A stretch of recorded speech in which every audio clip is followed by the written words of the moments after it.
ಅದಕ್ಕೆ ಪೂಜಾ ನೀರ ನೀವು ಜಳಕ ಮಾಡ್ತೀರಲ್ರಿ, ನೀವು ಜಳಕ ಮಾಡು ನೀರ ಹೆಗಲ ಮ್ಯಾಗ ತಲೆ ಮೇಲೆ ಹಾಕೊಂಡ್ರೆ ಅವು ಲಿಂಗಪ್ಪನ ಮ್ಯಾಗ ಬಿದ್ದು ಅದಕ್ಕೂ ಜಳಕ ಆಗಿಬಿಡ್ತದ ರೀ. ಮತ್ತು ನೀವು ಇವತ್ತಿ ಹಚ್ಕೋತೀರಲ್ಲ, ಹಿಂಗೆ ತೊಗೊಂಡು 3 ಬಟ್ಟು ವಿಭೂತಿ ಹಿಂಗೆ ತೇದು ಹಿಂಗೆ ತೊಗೊಂಡು ಬರುವಾಗ ಅವ್ ಲಿಂಗಪ್ಪ ತಾನಂತ ಬತ್ತು ಬಿಡು ನನಗೂ ಬತ್ತಾಳೆ ಹಣಿಗೆ ಬರ್ಬಿಡ್ದ ಅವಗಟ್ಟ ಹಾಯ್ದ ಬರ್ತದೆ. ಮತ್ತು ನೀವು ಪ್ರಸಾದ ಮಾಡ್ತೀರಲ್ಲ, ಹಿಂಗೆ ತಾಟ್ನಾಗಿಂದ ತಗೊಳ್ಳುವಾಗ ಇಲ್ಲಿ ಹಾದ ಬರ್ತದಲ್ರಿ ಕೈಯ, ಲಿಂಗಪ್ಪ ಅಂತಾನಂತ ಆಯ್ತಾಳೆ ನನಗೂ ಒಟ್ಟು ಇಲ್ಲೇ ನೈವೇದ್ಯ ಆದಂಗೆ ಆತಾಳ ಅಂತಾನಂತ. ಅಟ್ಟು ಚಲೋ ಅದಾನ್ರಿ ಲಿಂಗಪ್ಪ. ಕರೆ ಕೊಳ್ಳಾಗರ ಕಟ್ಕೋಬೇಕಲ್ಲ ನಾವು. ನಾ ಹಿಂಗೆ ಹೇಳಾಕತ್ತೀನಿ ರೀ, ಒಂದು ಊರಾಗ ಮುತ್ಯ ಎದ್ದು ನಿತ್ತಂದ, ಮತ್ತು ನಾವು ಒಂದಿಟ್ಟ ಸೇತೀವ್ರಿ ಚುಟ್ಟ ಹಿಂಗೆ ತೊಗೊಂಡು ಜಗ್ಗುವಾಗ ಮತ್ತು ಅವನು ಒಂದು ಜುಲ್ಕಿ ಜಗ್ಗೆ ಕೊಡ್ತಾನನ್ರಿ ತವ ಅಂದ. ನೀ ಅದನ್ನು ಬಿಡು ಮಾರಾಯ, ಅದು ಸೇದ್ ಬೇಡ, ಅದು ಲಿಂಗಪ್ಪಗೂ ಯೋಗ್ಯ ಅಲ್ಲ, ನಿನಗೂ ಯೋಗ್ಯ ಅಲ್ಲ. ಕಾರಣ ಏನು ಅಂತಂದ್ರೆ ಅವ ನೂಲಿಯ ಚಂದಯ್ಯ ಬಂದ, ವ್ಯವಸ್ಥೆ ಆಗಲಿಲ್ಲ, ನೀರಿಲ್ಲ, ನೈವೇದ್ಯ ಇಲ್ಲ, ಊದಿನ ಕಡ್ಡಿಲ್ಲ, ವಿಭೂತಿ ಇಲ್ಲ. 3 ದಿವಸ ಅಲ್ಲೇ ಬಿದ್ದ್ರಿ ಲಿಂಗಪ್ಪ. 3 ದಿವಸ ಇವ ಹೊಳ್ಳಿ ತೊಗೊಂಡು ಕೊಳ್ಳಾಗ ಹಾಕೋಬೇಕಲ್ಲ, ಅವ ಎದಕ್ಕೆ ಬಿದ್ದ್ರಿ ಕೊಳ್ಳಂದು ತಾನ ತೊಗೊಂಡು ಕೊಳ್ಳಾಗ ಹಾಕೋತಾನಂತ ತಿಳ್ಕೊಂಡು ಲಿಂಗಯ್ಯ ಕೆಳಗೆ ಬಿದ್ರ ಅವೇನು ಹೊಳ್ಳಿ ತಗೋಲಿಲ್ಲ, ಹೊಳ್ಳಿ ಹೋಗಲಿಲ್ಲ, ಅಲ್ಲೇ ಬಿದ್ದಿದ್ದ. ಇವ ಮರುದಿವ್ಸ ಮತ್ತೆ ಅಲ್ಲೇ ಹೋಗಿದ್ದ ಹುಲ್ಲು ಕೊಯ್ಯಾಕ. ಅವನ ಕಡೆ ನೋಡ್ಲಿಲ್ಲ ಇವ, ಇವನು ಅವನಿಗಿಂತ ಬೇರಿಕ್ರಿ. ದೇವ್ರಿಗೆ ಆಟ ಕಲಿಸು ಮಂದಿರಿ ಇದು. ಶರಣರಂದ್ರೆ ಆಟ ಸರಳ ಅಲ್ಲ, ದೇವ್ರಿಗಿಂತ ದೊಡ್ಡವ್ರು ಇವರು ಶರಣರಂತಂದ್ರೆ. ಅಲ್ಲೇ ಬಿದ್ದಿದ್ದು ಲಿಂಗಯ್ಯ, ಅವನು ಮುಟ್ಲಿಲ್ಲ, ಅವನ ಕಡೆ ನೋಡ್ಲಿಲ್ಲ. ಲಿಂಗಪ್ಪ ಹಿಂಗ ನೋಡ್ತಿದ್ದ, ಲಿಂಗಯ್ಯ ಅಂತಿದ್ದ. ಮುಗಿಸ್ಕೊಂಡು ಹೋಗುವಾಗ ಅದನ್ನೆಲ್ಲ ಕೊಯ್ಕೊಂಡು ತೊಗೊಂಡು ಹೋಗುವಾಗ ಕೊಳ್ಳಾಗ ಹಾಕೋತಾನ ತಿಳ್ಕೊಂಡು 1 ದಿನ 2 ದಿನ 3 ದಿನ ನೋಡಿದ್ರು ಅವೇನು ಕೊಳ್ಳಾಗ ಹಾಕೋಲಿಲ್ಲ. 3ನೇ ದಿವ್ಸಕ್ಕೆ ಹಗರ್ಕ ನೀರಾಗಿಂದ ತಾನ ಎದ್ದು ಬಂದ್ರಿ ಲಿಂಗಪ್ಪ. ಎಲ್ಲಿಗೆ ಎದ್ದು ಬಂದಂದ್ರೆ ನೂಲಿ ಚಂದಯ್ಯನ ಮಣಿಗೆ ಬಂದ. ಮಣಿಗೆ ಬಂದು ಬಾಗಲದಾಗ ಕುಂತಂತ್ರಿ ದೇವ್ರ ಲಿಂಗಯ್ಯ. ಈ ಕೊಳ್ಳಾಗಿನ ಲಿಂಗಪ್ಪ ಅಂದ್ರೆ ಏನಂತ ತಿಳ್ಕೊಂಡ್ರೆ ನೀವು, ಪರಮಾತ್ಮ. ಇದು ಕರೆ ಅಂದ್ರೆ ಪರಮಾತ್ಮ ಅದ ರೀ. ಅದಕ್ಕೆ ಶರಣರು ಬರೀತಾರೆ ನೋಡ್ರಿ, ಏನು ಲಿಂಗಕ್ಕೆ ಶಿಲೆ ಎಂದವಗೆ, ಗುರುವಿಗೆ ನರನೆಂದವಗೆ, ನಾಯಕ ನರಕ ತಪ್ಪದು ಕೂಡಲ ಸಂಘ. ಕೊಳ್ಳಾಗಿನ ಲಿಂಗಪ್ಪಗೆ ಎಲ್ಲರ ಕಲ್ಲು ಅಂದಿರ ಅಂದರ, ಕೊಳ್ಳಾಗಿನ ಲಿಂಗಪ್ಪಗೆ ಎಲ್ಲರ ಕಲ್ಲು ಅಂದಿರ ಅಂದರ, ಗುರುವಿಗೆ ನಮ್ಮಂಗ ಮನುಷ್ಯ ಅಂತ ತಿಳ್ಕೊಂಡ್ರಿ ಅಂದ್ರ ಶಿಕ್ಷಾ ಏನಂತಂದ್ರ ನಾಯಕ ನರಕ ತಪ್ಪದು ಕೂಡಲ ಸಂಘ. ಕೊಳ್ಳಾಗಿರ್ತಕ್ಕಂಥ ಲಿಂಗಪ್ಪ ಇದು ಪರಮಾತ್ಮ ಅದ ರೀ. ಕರೆ ಅಂದ್ರೆ ಪರಮಾತ್ಮ ಅದ. ಅದಕ್ಕೆ ಬಸವಣ್ಣವ್ರು ಬರೀತಾರೆ ನೋಡ್ರಿ, ಏನು ಜಗದಗಲ ಮುಗಿಲಗಲ ಮಿಗೆಯಗಲ ನಿಮ್ಮಗಲ, ಪಾತಾಳದಿಂದ ತತ್ತ ನಿಮ್ಮ ಶ್ರೀಚರಣ, ಬ್ರಹ್ಮಾಂಡದಿಂದ ತತ್ತ ನಿಮ್ಮ ಶ್ರೀಮುಕುಟ, ಅಗಮ್ಯ ಅಗೋಚರ ಅಪ್ರತಿಮ ಲಿಂಗವೇ ನೀವೆನ್ನ ಕರಸ್ಥಲಕ್ಕೆ ಬಂದು ಚುಳುಕಾದಿರಯ್ಯ. ಬಸವಣ್ಣ ಹೆಂಗಂತ ನೋಡ್ರಿ ಲಿಂಗಪ್ಪ ಏನಂತಾನಂದ್ರ, ಹೇ ಪರಮಾತ್ಮ, ಹೇ ಲಿಂಗಯ್ಯ, ಹೇ ಪರಮಾತ್ಮ, ನೀ ಎಷ್ಟು ದೊಡ್ಡ ಅವಧಿಯಪ್ಪ ಅಂತಂದ್ರ ಜಗತ್ತು ಎಷ್ಟು ದೊಡ್ಡದೈತಲ್ಲ ಅಷ್ಟು ದೊಡ್ಡ ಅವಧಿ ನೋಡಪ್ಪ ನೀ. ಜಗದಗಲ, ಈ ಆಕಾಶ ಎಷ್ಟು ದೊಡ್ಡದಲ್ಲ ಈ ಆಕಾಶಕ್ಕಿಂತಲೂ ದೊಡ್ಡದದಿ ನೋಡಪ್ಪ ನೀನು. ಏನು ಜಗಲಗಲ ಮುಗಿಲಗಲ ಮಿಗೆಯಗಲ ನಿಮ್ಮಗಲ, ಪಾತಾಳದಿಂದ ಅತ್ತತ್ತ ನಿಮ್ಮ ಶ್ರೀಚರಣ. ಹೇ ಪರಮಾತ್ಮ, ಹೇ ಲಿಂಗಯ್ಯ, ನಿನ್ನ ಕಾಲು ಎಷ್ಟು ದೊಡ್ಡ ಅದಾವಂದ್ರ ಇದರ ತಳಗೆ 7 ಲೋಕದಾವಂತ್ರಿ. ಬಸವಣ್ಣವ್ರಿಗೆ ಇದೆಲ್ಲ ಗೊತ್ತಿತ್ತು. ಅತಳ ವಿತಳ ಸುತಳ ರಸಾತಳ ತಳಾತಳ ಮಹಾತಳ ಪಾತಾಳ. ಲಾಸ್ಟದ್ದು ಪಾತಾಳ, ಕೆಳಗೆ 7 ಲೋಕ. ಈ ಲಿಂಗಪ್ಪನ ಕಾಲು ಎಟ್ಟುದ್ದದಾವಂದ್ರ ಪಾತಾಳದಿಂದ ಅತ್ತತ್ತ ನಿಮ್ಮ ಶ್ರೀಚರಣ. 7 ಲೋಕ ಹುಡುಕ್ಯಾಡಕೋತವಾದ್ರೆ ಅದ್ರ ಕೆಳಗೆ ನಿಮ್ಮ ಪಾದದಾವ, ಮ್ಯಾಲ 7 ಲೋಕದಾವತ್ರಿ. ಆ 7 ಲೋಕದ ಮ್ಯಾಲ ನಿನ್ನ ತಿಳಿಯದ ಪರಮಾತ್ಮ. ಪಾತಾಳದಿಂದ ತತ್ತ ನಿನ್ನ ಶ್ರೀಚರಣ, ಬ್ರಹ್ಮಾಂಡದಿಂದ ತತ್ತ ನಿನ್ನ ಶ್ರೀಮುಕುಟ, ನಿನ್ನ ತಲಿ. ಇಷ್ಟು ದೊಡ್ಡ ಇದ್ರೂ ಕೂಡ ನನ್ನ ಭಕ್ತಿಗೆ ಮೆಚ್ಚೆ ನನ್ನ ಕೈಯಾಗ ಸಣ್ಣವಾಗಿ ಬಂದಿಯಲ್ಲಪ್ಪ, ನಿನಕ್ಕಿಂತಲೂ ಕರುಣಾ ಹೃದಯ ಯಾರದಾರ ಜಗತ್ತಿನೊಳಗಂತ ಹೇಳಿ ಬಸವಣ್ಣ ಅಂತಾನ್ರಿ. ಇಷ್ಟು ದೊಡ್ಡವ ಇದ್ರೂ ಚುಳುಕಾದಿರಯ್ಯ, ಸಣ್ಣವಾಗಿ ಬಂದಿಯಲ್ಲಪ್ಪ ನನ್ನ ಕೈಯಾಗ ಅಂತ ಬೇಡ್ಕೊಂಡಂತ. ಹಂಗ ಕೈಯಾಗಿನ ಲಿಂಗಪ್ಪ ಅಂದ್ರೆ ಇದು ಸಾಕ್ಷಾತ್ ಪರಮಾತ್ಮ ಅದ. ಅದನ್ನು ಭಾಳ ಚಂದ ವ್ಯವಸ್ಥೆ ಮಾಡಿ ಅರಿವ್ಯಾಗ ಹಾಕಿ ಇದರೊಳಗೆ ಇಟ್ಕೋಬೇಕು ಗುಂಡುಗಡಿಗ್ಯಾಗ. ಇದಕ್ಕೇನಂತೀರಿ ನೀವು? ಲಿಂಗಪ್ಪನ ಹಾಕೊಳ್ಳೋದತ್ತಿಲ್ಲ, ಇದು ಬೆಳ್ಳಿದಿರ್ತೈತಲ್ಲ, ಏನಂತೀರಿ ಅದಕ್ಕೆ? ಮಾವಿನಕಾಯಿ. ಯಾಕ್ರಿ ಪೇರುಕಾಯಿ ಅಂದ್ರಲ್ಲೇ, ಇಲ್ಲಾರ ಬದ್ನಿಕಾಯಿ ಅಂದ್ರಲ್ಲೇ? ಹಂಗ್ರಿ ಸ್ವಾಮಿ, ಮಾವಿನಕಾಯಿ ಅತ್ತಾರ, ಮಾವಿನಕಾಯಿ ಅಂತೀವಿ. ಅದು ಏನಾರು ಗೊತ್ತಿಲ್ರ, ನಾನು ಈ ಭಾಗದಾಗ ಭಾಳ ಬರ್ತೇನ್ರೆ. ಮಾವಿನಕಾಯಿ ಅಂತಾರ್ರಿ ಇವಕ್ಕೆ. ಮಾವಿನಕಾಯಿ ಯಾಕತ್ತೀರಿ? ಅದಕ್ಕೆ ಅರ್ಥ ಹೇಳ್ಬೇಕು ನೋಡಿ. ನೀವು ಹಂಗತ್ತೀರಿ ಅಂದ್ರೆ ಮತ್ತೆ ಮಾವಿನಕಾಯಿ ಯಾಕತ್ತೀರಿ? ಇಲ್ರಿ ಸ್ವಾಮಿ, ಮಾವಿನಕಾಯಿ ಯಾಕಂದ್ರೆ ಮ್ಯಾಲೆ ಸೊಟ್ಟಿರ್ತೈತೆ, ಅದ್ರೊಳಗೆ ಒಂದಿಟ್ಟು ರಸದ ಅಂಥದ್ದು ಗಟ್ಟಿ ಅಂದಿರ್ತೈತೆ, ಅದ್ರೊಳಗೆ ಗೊಟ್ಟಿರ್ತೈತಿಲ್ಲ. ಹಂಗೆ ಲಿಂಗಪ್ಪ ಒಳಗಿರ್ತಾನಲ್ಲ ಇದ್ರೊಳಗೆ, ಅದಕ್ಕೆ ನಾವು ಮಾವಿನಕಾಯಿ ಎತ್ತೀವಿ. ಮಾವಿನಕಾಯಿ ಅನ್ಬಾರ್ದ್ರಿ ಅದಕ್ಕೆ. ಇದು ಅಪಭ್ರಂಶ ಶಬ್ದ. ಏನು ಅನ್ಬೇಕಂದ್ರೆ ಇದಕ್ಕೆ ಕರಡಿಗೆ ಅಥವಾ ಆಡು ಭಾಷೆಯೊಳಗೆ ಗುಂಡುಗಡಿಗೆ ಅಂತ ಕರೀತಾರೆ. ಇದಕ್ಕೆ ಗುಂಡುಗಡಿಗೆ ಯಾಕಂತಾರಂತಂದ್ರೆ ಇಲ್ಲಿ ಗುಂಡಿಗೆ ಅದ ನೋಡ್ರಿ, ಇಲ್ಲಿ ಹೃದಯ ಅದ. ಇಲ್ಲಿ ಲಿಂಗಪ್ಪನ ಇಲ್ಲೇ ಕಟ್ಕೋಬೇಕು ನೋಡ್ರಿ. ಏನು ಟೊಂಕ ಕಟ್ಕೊಂಡ್ರೆ ನಡೀತೈತೇನು? ಇಲ್ಲ. ಮನಕಾಲಿ ಕಟ್ಕೊಂಡ್ರೆ ಇಲ್ಲ. ಇಲ್ಲೇ ಕೆಲವೊಬ್ರು ಇಲ್ಲಿ ತಂದು ಬಿಡ್ತಾರೆ ಅದನ್ನು. ಎಲ್ರಿ? ಇಲ್ಲಿ ಡೊಕ್ಕ್ಯಾಗ. ಅಲ್ಲಿಯೂ ಕಟ್ಟಬಾರ್ದಲ್ಲಿ ಲಿಂಗಪ್ಪನ, ಇಲ್ಲೇ ಇರ್ಬೇಕವ. ಗುಂಡುಗಡಿಗೆ ಅಂದ್ರೆ ಏನು? ಇಲ್ಲಿ ಗುಂಡಿಗೆ ಅದ, ಆ ಗುಂಡಿಗೆಯನ್ನು ಕಾಯ್ತಕ್ಕಂಥದ್ದು ಗುಂಡುಗಡಿಗೆ. ಅದಕ್ಕೆ ಇಲ್ಲಿ ಲಿಂಗಪ್ಪನ ಮಧ್ಯದಲ್ಲೇ ಕಟ್ಕೋಬೇಕಂತ ನೇಮ್ ಅದ. ಇಲ್ಲೇ ಕೊಳ್ಳಕ್ಕೆ ಹಾಕೋಬೇಕು, ಕೈಯೊಳಗೆ ಇಲ್ಲಿ ಇಟ್ಕೋಬೇಕು. ಆ ರೀತಿಯೊಳಗೆ ಆ ಲಿಂಗಯ್ಯ ಇಷ್ಟು ದೊಡ್ಡದಿದ್ದರೂ ಪರಮಾತ್ಮ ನಮ್ಮ ಕೈಯೊಳಗೆ ಚುಳುಕಾಗಿ ಬಂದಾನಂತ ಹೇಳಿ ಆ ನೂಲಿಯ ಚಂದೈನ ಮಣಿ ಬಾಗಲ ಮುಂದೆ ಬಂದು ನಿಂತು ಒಳಗೆ ಬರಲಿಲ್ಲ ಅಂತ್ರಿ ದೇವ್ರ. ಪರಮಾತ್ಮ ನೂಲಿ ಚಂದೈನ ಮಣ್ಯಾಗ ಬರಲಿಲ್ಲ ಅಂತ. ಆ ಮಣಿ ಬಾಗಲದಾಗ 3 ದಿವಸ ಕುಂತಂತ್ರಿ, ಒಳಗೆ ಬಾ ಅನ್ಲಿಲ್ಲವ. ಈಗ ನಿಮ್ಮ ಮಣಿಗೆ ಯಾರು ಬಂದ್ರೆ ಬಾ ಅಂತೀರಿಲ್ಲ, ಬರ್ರಿ ಬರ್ರಿ ಒಳಗೆ ಬರ್ರಿ ಅಂತೀರಿ. ಆದ್ರೆ ಸ್ವತಃ ನೂಲಿಯ ಚಂದಯ್ಯ ಏನು ಮಾಡಿದ ಅಂದ್ರೆ ಒಳಗೆ ಬಾ ಅನ್ಲಿಲ್ಲ. ಬಾಗಲ್ದಾಗ 3 ದಿವಸ ಕುಂತ. ಒಳಗೆ ಹೋದಾಗೊಮ್ಮೆ ಹೊರಗೆ ಬಂದಾಗೊಮ್ಮೆ ದೇವ್ರಂತಿದ್ದ, ಏ ಚಂದಯ್ಯ ಹಂಗೆ ಮಾಡಬೇಡೋ, ಏನೋ ಕೆಳಗೆ ಬಿದ್ದನಿ, ಹಾಳಿ ಕಟ್ಕೋಬೇಕು, ಹಂಗೆಲ್ಲ ಮಾಡಬಾರ್ದು, ಕಟ್ಕೋರಪ್ಪ ನಾನಂತ 3 ದಿನ ರಿಕ್ವೆಸ್ಟ್ ಮಾಡಿದ, ವಿನಂತಿ ಕೇಳಿದ ಪರಮಾತ್ಮ. ಚಂದಯ್ಯಗೆ ಹೆಂಗಾರ ಮಾಡಿ ನನ್ನ ಒಳಗೆ ಕರ್ಕೋ, ನನ್ನ ಕಟ್ಕೋ ಅಂತಂದಾಗ ನೂಲಿ ಚಂದಯ್ಯ ಅಂದ, ಒಮ್ಮೆ ಏನು ಹೋಗ್ಯದಿಲ್ಲ, ಹಾಳಾಗಿ ಹೋಗಿಬಿಡಂತೀವ. ಎಷ್ಟು ಗಟ್ಟಿರ್ಬೇಕು ನೋಡ್ರಿ, ಎಷ್ಟು ನಿಷ್ಠ ಇರ್ಬೇಕು.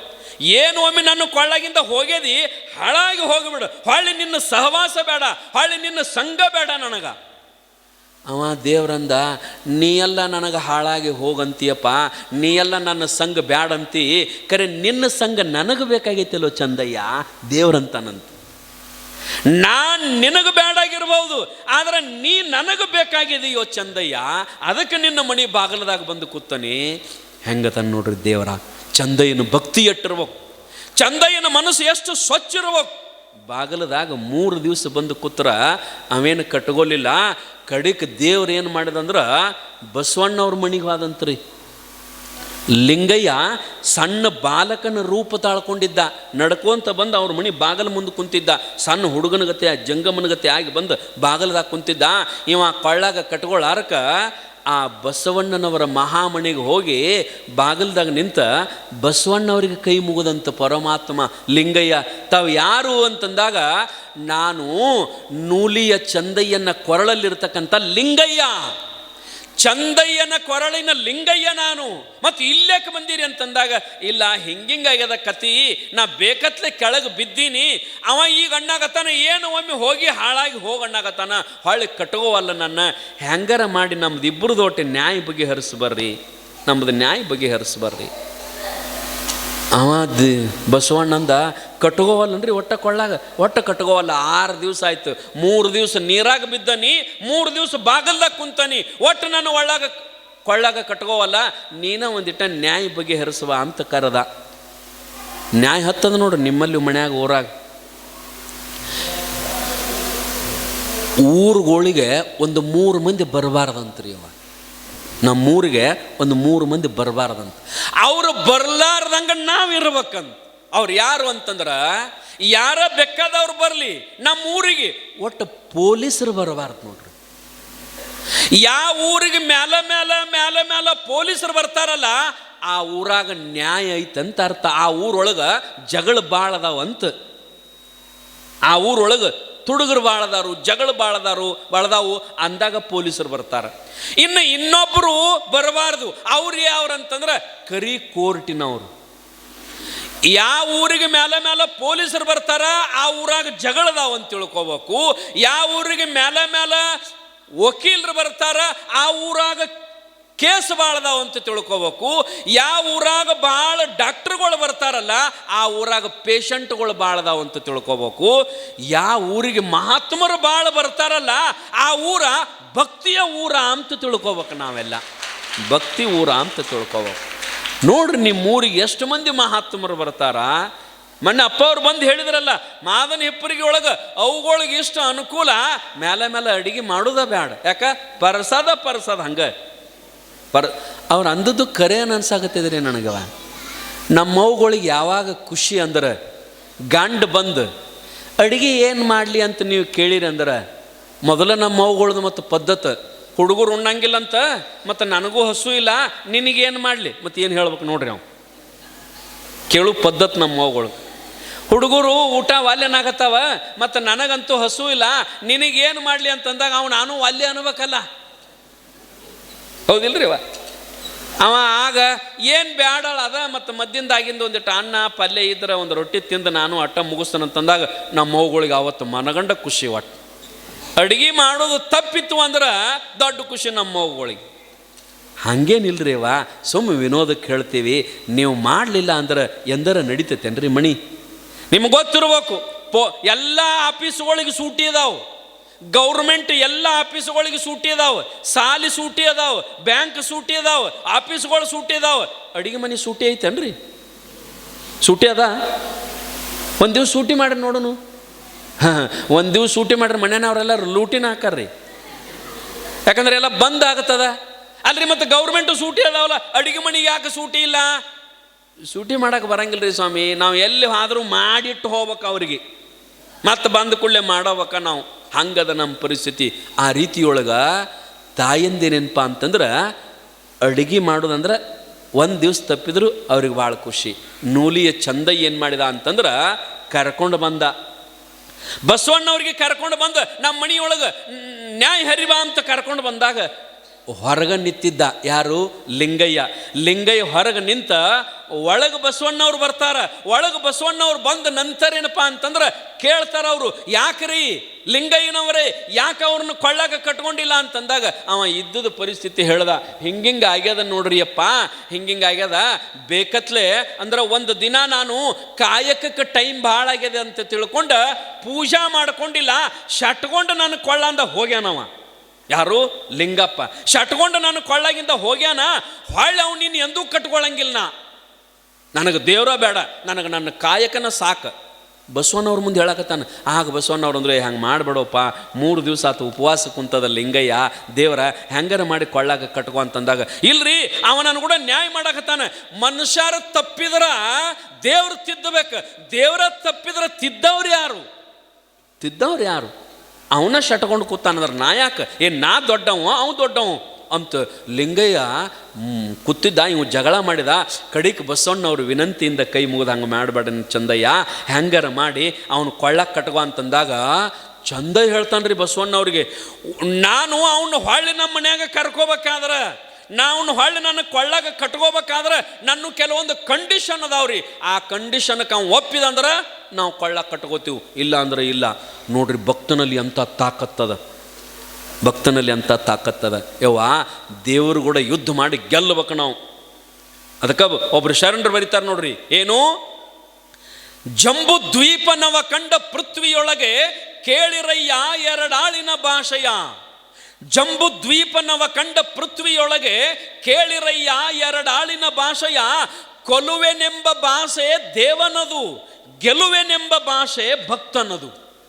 ಸತ್ಯವೆಂಬ ಕೂರಗಲವನೆ ಹಿಡಿದು ಸದ್ದು ಭಕ್ತರು ಗೆದ್ದರು ಕಾಣ ಕೂಡಲ ಸಂಗಮ ದೇವ. ಭಕ್ತರು ಗೆಲ್ಲತಾರಂತ್ರಿ, ಪರಮಾತ್ಮ ಸೋಲತಾನಂತ. ಮತ್ತೀಗ ಸೋತ ಬಂದ ಬಾಗಲ ಮುಂದೆ ಕುಂತಾನ. ಒಬ್ಬ ಭಕ್ತ ಕಂಡೀಷನ್ ಹಾಕಾಗತ್ತಾನ ದೇವರಿಗೆ. ನಾ ಹೇಳಿದ್ದು ಕೇಳ್ತಾನಂದ್ರೆ ನಮ್ಮ ಮನ್ಯಾಗ ಪರ್ಮಿಷನ್ ದೇವರಿಗೆ. ಬಸವಣ್ಣವರು ಹೇಳಿದ್ರು ಲಿಂಗಯ್ಯಗೆ, ಹಿಂಗಂತ ನೋಡ್ರಿ, ಮತ್ತೆ ಹೆಂಗೆ ಮಾಡ್ತೀರಿ ದೇವ್ರ? ಚಂದಯ್ಯ ನಿಮಗೆ ಕಂಡೀಷನ್ ಹಾಕಾಕತ್ತಾನ, ಮತ್ತು ನೀವು ಹೆಂಗೆ ಮಾಡ್ತೀರಿ ಅಂತಂದಾಗ ಅನಿವಾರ್ಯ ದೇವ್ರು ಹ್ಞೂ ಅಂದ್ರಿ. ಅವ ಹೇಳಿದ ಕಂಡೀಷನ್ಗೆ ನಾವು ಒಪ್ತಾನಡ್ರಿ ಅಂದ ಲಿಂಗಯ್ಯ. ಅವ ಹೇಳಿದ ಚಂದಯ್ಯ ಹೇಳಿದ ಕಂಡೀಷನ್ಗೆ ನಾವು ಒಪ್ತನ್ರಿ ಅಂತ ಲಿಂಗಯ್ಯ ಹೇಳಿದಾಗ ಬಸವಣ್ಣಂತಾನೆ ಏನು ಕಂಡೀಷನ್ ಹೇಳಪ್ಪ ನೋಡೋನು. ಹ್ಞೂ ಅಂದಾನ ಲಿಂಗಯ್ಯ. ಪರಮಾತ್ಮ ಹ್ಞೂ ಅಂದಾನ. ಏನು ಹೇಳು ಅಂತಂದಾಗ ಏನಿಲ್ಲ, ಅವ ನನ್ನ ಕಾಯಕಕ್ಕೆ ಅಪಮಾನ ಮಾಡ್ಯಾನ. ಯಾರು? ಆ ಪರಮಾತ್ಮ. ಆ ಲಿಂಗಯ್ಯ ನನ್ನ ಕಾಯಕಕ್ಕೆ ಅಪಮಾನ ಮಾಡ್ಯಾನ. ಏನಂದ್ರ ಲಿಂಗ ಪೂಜಾ ಶ್ರೇಷ್ಠೋ, ಮಾಡುವ ಕಾಯಕ ಶ್ರೇಷ್ಠೋ. ನಾನು ಲಿಂಗ ಪೂಜಾ ಬಿಟ್ಟು ನಾನು ಕಾಯಕ ಶ್ರೇಷ್ಠ ಅಂತ ಹೋದದ್ದಕ್ಕೆ ನನ್ನ ಕೊಳ್ಳಂದ ಕೆಳಗೆ ಬಿದ್ದಾನಲ್ಲ, ಅವ ಕಾಯಕಕ್ಕೆ ಅಪಮಾನ ಮಾಡ್ಯಾನ. ಅದಕ್ಕೆ ಅವ ಇವತ್ತಿನಿಂದ ಕಾಯಕ ಮಾಡಬೇಕು. ಏನಂತಂದ್ರೆ ನಾ ಹೆಂಗೆ ಹೋಗಿ ಹುಲ್ಲು ತಂದು ಆಪ ತಂದು ಅದನ್ನು ಕೋದು ನೀರಾಗ ನೆನೆಯಿಟ್ಟು ಅದನ್ನು ಕಲ್ಲಿಗೆ ಬಡದು ನಾರ ಮಾಡಿ ಅದನ್ನು ಒಣಗಿಸಿ ಅದನ್ನು ಹಗ್ಗ ಮಾಡಿ ಸಂತಿಗೆ ಹೋಗಿ ಮಾರಿ ಬಂದು ಒಬ್ಬ ಜಂಗಮನ ಕರೆದು ಅಡಿಗೆ ಮಾಡಿ ಅವನಿಗೆ ಉಣಿಸಿ ಮಿಕ್ಕ ಪ್ರಸಾದವನ್ನು ನಾ ಏನು ಸ್ವೀಕಾರ ಮಾಡ್ತಾನಲ್ಲ, ಹಿಂಗೆ ಮಾಡ್ಬೇಕು ನೋಡು ಪರಮಾತ್ಮ. ಹಿಂಗೆ ಅವನು ಕಾಯಕ ಮಾಡಿದಂದ್ರೆ ಅವನು ನಾ ಕೊಳ್ಳ ಕಟ್ಕೋತಾನಂತಂದಾಗ ಬಸವಣ್ಣಂದ ಮತ್ತು ಹೆಂಗೆ ನೋಡ್ರಿ ಹಿಂಗೆ ಹೇಳಕತ್ತಾನ. ಮಾಡ್ತನ್ರಿ ಅಂದ ಲಿಂಗಯ್ಯ. ಲಿಂಗಯ್ಯ ಮಾಡ್ತಾನಂದಾಗ ಕೊನೆಗೆ ಸ್ವತಃ ಪರಮಾತ್ಮ ಹೋಗಿ ಅದನ್ನು ತಂದು ಒಣಗಿಸಿ ಹಗ್ಗ ಮಾಡಿ ಮಾರಿ ಬಂದ ಹಣದಿಂದ ಜಂಗಮ ದಾಸೋಹ ಮಾಡಿದಂಥ ಪರಮಾತ್ಮ. ಅವನ ಕಡೆ ದಾಸೋಹ ಮಾಡಿಸಿದ ಶರಣರು ಯಾರು ಅಂತಂದ್ರೆ 12ನೇ ಶತಮಾನದ ಶರಣರು. 3 ದಿನ ದಾಸೋಹ ಮಾಡಿದ ನಂತರ ಕೊಳ್ಳಾಗ ಕಟ್ಕೊಂಡಂತ ಯಾರು? ನೂಲಿಯ ಚಂದಯ್ಯ.